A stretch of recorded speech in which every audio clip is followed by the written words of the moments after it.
বিয়ে করেছেন শরীফুল রাজ ও শবনম বুবলী। না, আপনি ভুল পড়েন নাই, আপনি ঠিকই শুনেছেন। জানা গেছে চলতি মাসেই তাদের বিয়ে করেছেন। পরিমণিকে ভালোবেসে বিয়ে করেছেন রাজ। কিছুদিন যাওয়ার পর তাদের সংসার জীবনে দেখা দেয় চরম অশান্তি। এর মাঝে তাদের কোলেজুড়ে পুত্র সন্তানের আগমন ঘটলেও পরিস্থিতি স্বাভাবিক হয় নাই। গত বছর সেপ্টেম্বরে কাগজে কলমে আলাদা হয়ে যান তারা।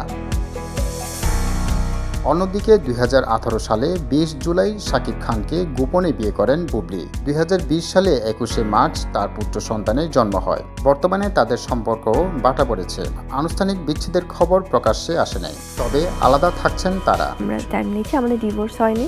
সম্প্রতি বেসরকারি টেলিভিশনে একটি অনুষ্ঠানে হাজির হয়ে সন্তান এবং সাবেক স্ত্রী পরীর প্রসঙ্গে নিজের অনুভূতির কথা বলেন রাজ। তিনি বলেন, অনেক মায়ের পরীর কাছ থেকে অনেক কিছু শেখার আছে। অনেক মায়েদেরই আসলে পরী থেকে আসলে অনেক কিছু শেখার আছে। ও যেভাবে আমার ছেলেকে আদর করে, তাতে রাজ্য একদিন তার মাকে নিয়ে প্রাউড ফিল করবে। আমার মনে হয় যে ওর ছেলে একদিন ওকে নিয়ে প্রাউড ফিল করবে। আমার কাছে মনে হয় ও ঠিকঠাক ভালো একটা জায়গায় আছে। পৃথিবীর সবচেয়ে সেফ একটা জায়গায় ও থাকে। আমি চাইবো ও যেভাবে আছে ভালো থাকুক, সুস্থ থাকুক। আসলে ও যেভাবে আছে আরো ভালো থাকুক। এদিকে নতুন খবর হলো, গেল 13 মে বিয়ে করেছেন রাজ বুবলী।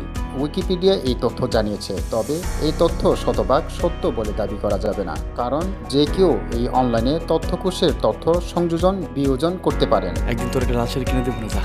সম্প্রতি মুক্তি পাওয়ার দেয়ালের দেশ নামে একটি সিনেমায় অভিনয় করেছেন রাজ বুবলী। তাদের অভিনয় প্রশংসিত হয়েছেন। বাতাসে গুঞ্জন এই ছবিতে অভিনয় সূত্র ধরেই অনেকটা কাছাকাছি আসেন তারা।